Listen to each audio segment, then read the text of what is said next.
Hey there, YouTube friends. maskedbandit here. Thanks so much for hanging out with me today. I always do appreciate it.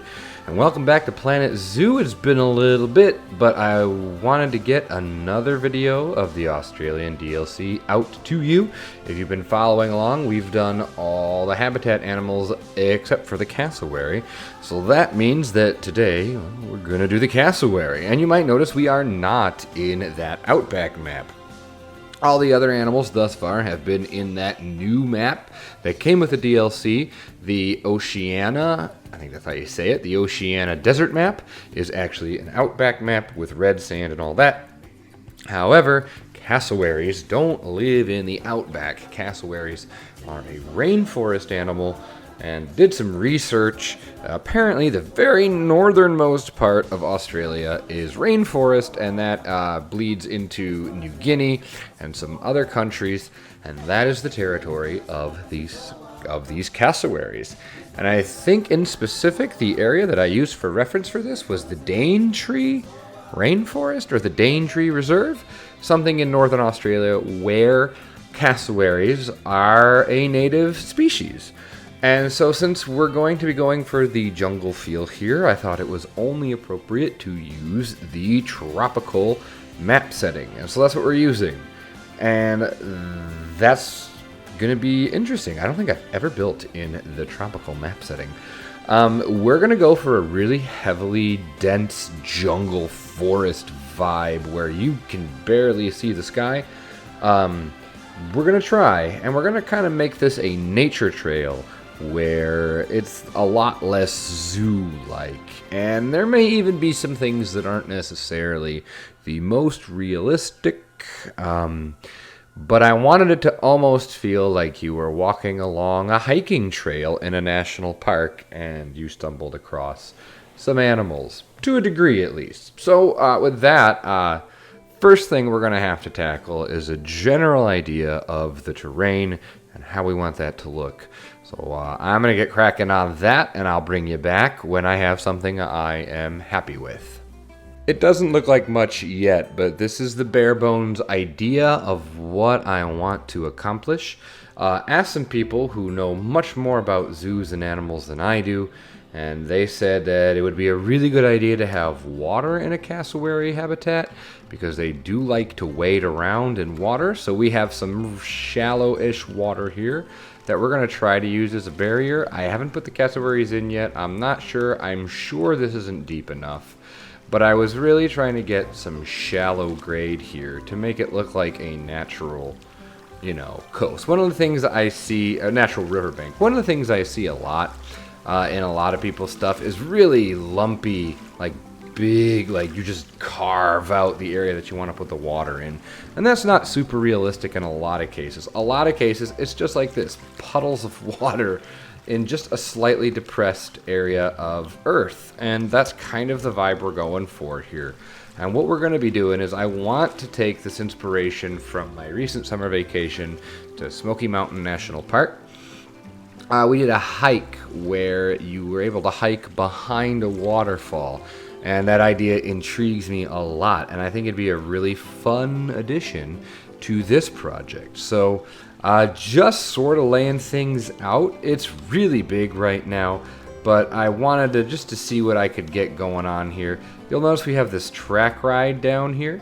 Again, this is how I do slopes. Again, Mike Sheets, I know he did a video on this in the past, but you use a track ride so you can control the slope, and then you just pull the terrain up to match the ride, and then you have this gorgeously smooth shift in terrain. And that's what this is all. That's how I'm doing this. So as you can see, we have quite a bit of work to do. Got ourselves a little proof of concept going on here. Here is that waterfall area that I'm talking about where you can actually walk behind it. Really pleased with how it turned out. Wasn't sure if it was going to work for a while, but I really think it looks pretty okay. And I like how it kind of spills into the pond, into the water area here. And I added a couple extra effects to get some extra splashing on the rocks. The problem's going to be, inevitably, this is an area the bird's going to be able to escape from, so we will have to deal with that. But we will. Lots of rock work here, mixing some different rock textures. We're using the tropical, I think the taiga, I don't know how to say it. And the mossy rocks are going to come in handy here, very valuable. Using lots of different rainforest tropical plantings. So we're going to finally get to use the rainbow eucalyptus that came. I think these might have been part of the free update, but yeah, we're going to get to use these rainbow eucalyptus. Didn't realize these were an actual rainforest tree, but it's nice to be able to use them. We're going to spam the crap out of those, and I love is these strangling fig trees. These might be some of my favorite trees. So consider this sort of a proof of concept of what the rest of the habitat is going to look like. But then also add in a crap ton more foliage. The cassowaries are in. Check these guys out. I have a soft spot in my heart for the derpy animals in a DLC. And inevitably, there's always one really goofy looking animal in a DLC. Arctic had the doll sheep, and South America had the llamas. And I'm going to go ahead and say that the derpiest animal in this DLC, look at it, I mean, come on. The derpiest animal in this DLC is the cassowary, for sure. When I was looking, and listen to that, they make the goofiest noises. These are some weird looking birds. I have never seen these. I mean, I heard of cassowaries, but I did not know what they actually looked like, so... These are crazy looking animals. These look straight out of dinosaur times. It's really nuts. They're beautiful though. The colors are so very vibrant. The animations, as always, Frontier does a great job. But you can see as it's walking, as she is a female, and she's walking towards the pond here. You can see we've really fleshed that area out, and we're going to go ahead and look at it in just a second. One of the things you're going to notice here as we walk through is I was talking to my friend Sparkle, who knows a lot about zoos and a lot about animals in zoos. And one of the things that she mentioned is that cassowaries create little runs in their habitats naturally as part of their patrols for territory. They are extremely territorial animals, and they will actually wear out the ground with their little trails that they make patrolling their territory. So that's what this little area back here is supposed to represent, and I think you might even put some more foliage down to kind of sell that idea a little bit better. But yeah, I love the way this thing walks around the habitat. I think it is so very cool. So let me show you a little bit about what I've been doing. I'm going to zoom out here. You can see a little bit more of what I've been doing with the habitat. Bengal bamboo is my new best friend. I am spamming the absolute crap out of the bamboo. Since it's part of the acceptable foliage for this creature, I thought we could just absolutely go to town with it. And then the tamarind trees are really becoming an essential. Trying to throw palms in as much as I can. Some of the pictures I saw had a lot of heavy palm tree usage. I'm just really trying to capture that vibe, that super dense jungle vibe. And the first time I felt like I actually captured it is in here. Like this look up here, up this little hill here. This is what we're going for. We're going to really try to make this feel like you are walking through a jungle. That's really what we want. So hopefully we'll get there by the end. Hopefully you'll agree. We are obviously in the ugly habitat stage with the ugly fences. Just to make sure the bird doesn't escape. But you can see what I've done here. I've used some of this. This is one of my favorite fences, the steel mesh fencing.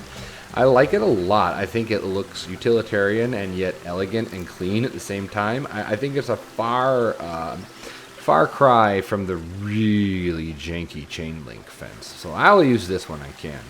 As a way to keep guests from falling in and as a way to keep the bird in the habitat, I thought that made a lot of sense. It would still let water flow through. But you can see how much we've really filled this out. And if I'm just going to walk here, I think this part would be an awesome area to walk through. And then up the hill here, we have these barriers with the Australia logs or posts or whatever. And it gives you a good idea, and we'll cover all this up later, it gives you a really good look at the super jungly, dense foresty part of the cassowary habitat. And again, I made it really big on purpose so that you could be walking this trail and not see the cassowary, at least from this point of view, which I think is really important for what I wanted to do for this build. I wanted it to be like you stumbled upon the animals. Yeah, I've built areas for you to look at, but you might not see it, which I think is super cool, and it's a little bit different than what I've been doing for the rest of this DLC, where it was so clearly zoo habitats. So yeah, this is kind of the vibe we're going to be going for, and so let's keep plugging along and putting more plants in. Okay, so we have a really big addition here. One of the animals already in the game that fits the Australia theme very, very well are the saltwater crocodiles. So I decided to include it in this build, and after I put it in and fell in love with it, from an aesthetic point of view, I realized that this makes no sense. You're not going to find a saltwater marsh on what is turning out to be a very mountainous trail in the middle of the rainforest. So you'll just have to bear with me, and we're gonna roll with it because I like it too much. And again, I went with the whole kind of fantasy, not really zoo thing here, where, yeah, you could easily fall in there and get eaten by a gator, but if you do, that sucks for you. Don't be stupid. Don't fall in the gator hole. Like, maybe they took these corrugated sheets and they wedged them. I tried to make it look like they kind of wedged them under the logs and propped them up, and that is literally the only thing keeping you from being essentially gator food. Sorry, crocodile food, not gator food. Use the in-game Planet Zoo fence, like the most basic fence that comes with the game. I think it really fits in this area here. Really tried again to make this feel like it was super just overgrown. Again, the crocodile, if I had welfare turned on, would be really upset with all the plants in its habitat, but you know what? Welfare is turned off, and that's how I like to roll. So happy with the rock work here in conjunction with the terrain work. It's kind of, it can be a challenge to get those two to gel. One of the things I like to do is use a high intensity, low radius brush. Once you've carved out the general shape of your terrain, you go in with like an 80% intensity and then like a 2 radius, and you just use the push or the pull tool, and you drag it around to kind of carve out areas that you want to give it some more life and interest. And I don't know how many people know this, but you can also hold control, and that will have the opposite effect. So if you're on the push tool and you push control, it'll turn it into the pull tool. That way you don't need to keep switching tools back and forth. So just a little tip for you there if you've made it this far in the video without scrubbing ahead. I did spend a lot of my time working on this part of the habitat, and for reference, you'll see here is that waterfall. So the waterfall is here, the easily seen portion of the cassowary habitat is here, and then the jungly part is there. And eventually the goal is to make all of this look really thick and lush. You can see we've got some space here, some dead space. I am going to leave this. Not leave it, but I'm not going to add any more creatures here.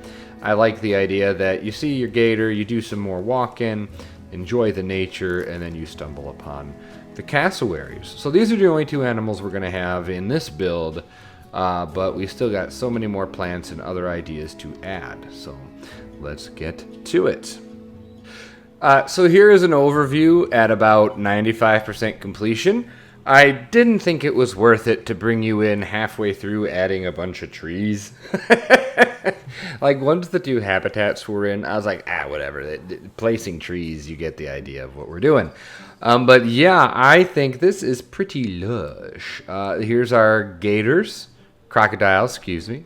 And over here, this general area here is all cassowary. And I think it's really, really cool. One other thing I did have going on is I did have it rain. And I do want to show you what it looks like with the rain because it's pretty nice. I really like the way it looks with the rain. I did, you might notice, change a lot. For the record, I closed it all up. This river was way too large. The original path came all the way out here. I thought that was absolutely unnecessary. So what I did is I made it a much smaller walk. I couldn't imagine walking much more than that to see more cassowary. That didn't make any sense to me. So I did condense it by quite a bit. Raised the terrain up all around. You'll notice this is pretty ugly. We're going to pretend that this is not a thing, because this is the thing that I do want to share. And we're going to go really slow through this. In the next update, we'll do an actual walkthrough.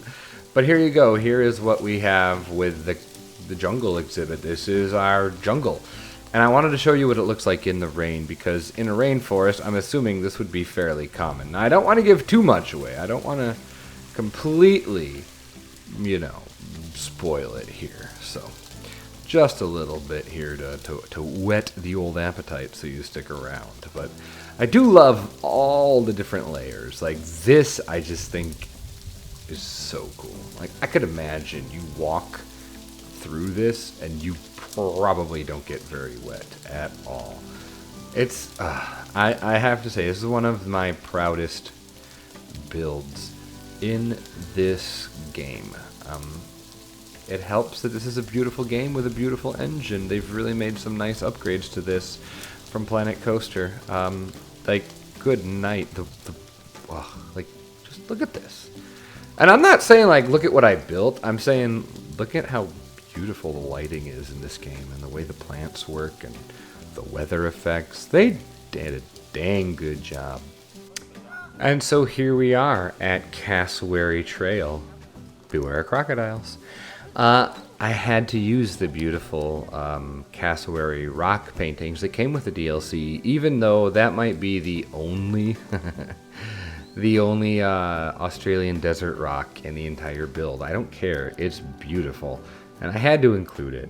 And again, that is a Australian DLC sign. Both those signs are from the DLC. These lovely broad-leafed palm plants are also from the DLC. And these moss-covered rocks from the South American DLC, I had not used them, at least not to this extent. But they are perfect for these jungle builds. If you've built in the jungle, I'm sure you've already figured that out. But I love it. It is a misty morning. Let's take a stroll nice and slow through the Cassowary Trail and see what it is that we can see. So there are people here, as you can see. I'll go a little bit faster. It's a little slow. So the first thing we notice is, there's an animal back here. I am happy that you cannot actually get really great views of it. It's eating its blood pumpkin. Delicious. Yeah, you can see I did the rock work. I cleaned all this up like I said I was going to. Hopefully it doesn't look too bad. There is a gate right there that is really... Oh, there he goes. He is excited. I love the Planet Zoo... Oh, there's a speaker. I love the Australia music that comes with this DLC. We do have an info board on our crocodile here with a speaker, an education speaker. Did throw some more info on the side of the cliff here. But I just want you to see how this feels. Like you're walking along a cliff. I was very, very inspired by our hiking trips in the Great Smoky Mountain National Park this summer. A lot of times where you were walking on a trail and the path and on one side the earth, got pretty steep pretty quick, and on the other it was a sheer cliff, and it was beautiful, a little scary, and I wanted to kind of recreate that in a tropical setting. So yeah, I'm loving it. So you get one last really good peek. Here, there he is, chilling in the water. That's about all they do. That's about as exciting as it gets. So I think this is the best example of the canopy look that I was going for here. I mean, you look up, you barely get a glimpse of the sky. Really think that turned out well.